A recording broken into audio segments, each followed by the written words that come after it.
Merci, Monsieur le Président. Et voilà, chers collègues, le groupe Rassemblement National n'a qu'une seule parole. Marine Le Pen n'a qu'une seule parole. Et Jordan Bardella n'a qu'une seule parole. Nous avions dit que nous aurions un vote sur Arcelor.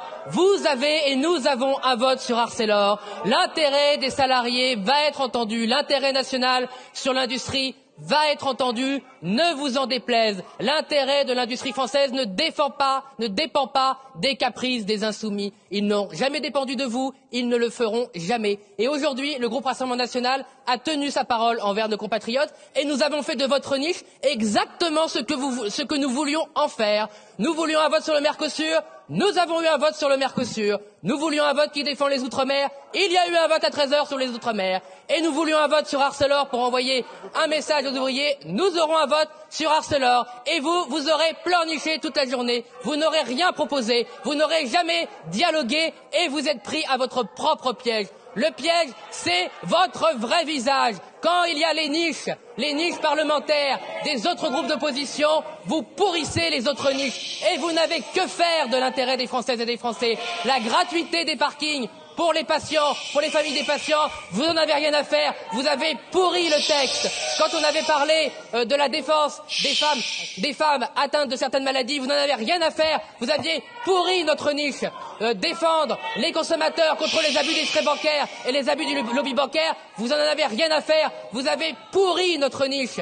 Les exemples pullulent depuis 3 ans, c'est systématique. Eh bien voilà la différence, voilà une leçon de ce qu'est le bon parlementarisme. Et il faut saluer le travail des parlementaires du Rassemblement National ici présents, mobilisés alors que c'est pas notre niche, mobilisés alors que ce n'est pas notre niche. Il faut saluer la mobilisation des parlementaires de l'UDR, mobilisés alors que ce n'est pas leur niche. Car nous avons tous à cœur l'intérêt des Français. Tous les amendements que nous avons proposés, ne vous en déplaise, étaient des amendements qui faisaient avancer le débat. Et vous êtes tombés la tête en avant dans tous nos pièges, en refusant d'écouter, en refusant de répondre à des questions de fond. Comment allez-vous produire de l'acier en France? Vous n'en avez rien à faire. Comment vous allez former les ouvriers, les ingénieurs, les filières? Vous n'en avez rien à faire. Comment vous allez financer la sidérurgie française?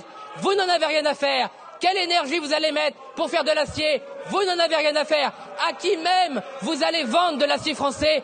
Vous n'en avez rien à faire. Vous n'avez répondu à rien.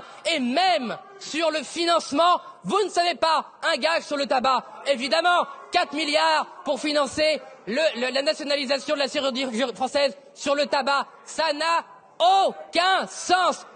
Aucun sens. Vous avez refusé l'amendement de bon sens au cœur de la réflexion du Rassemblement National, à savoir une action préférentielle.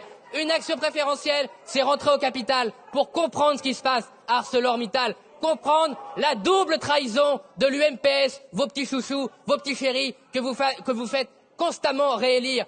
Comment la trahison de l'UMP a été possible en 2006? Comment un champion européen, Arcelor, 14 milliards de bénéfices, première aciérie au monde, premier groupe sidérurgique au monde. Comment un groupe qui était en parfaite santé, qui avait été restructuré grâce au travail des Français, grâce aux efforts des corps d'État, comment une telle filière a-t-elle pu être saccagée, vendue à Mittal, à des milliardaires indiens qui n'avaient aucune implantation en France, aucune implantation en Europe?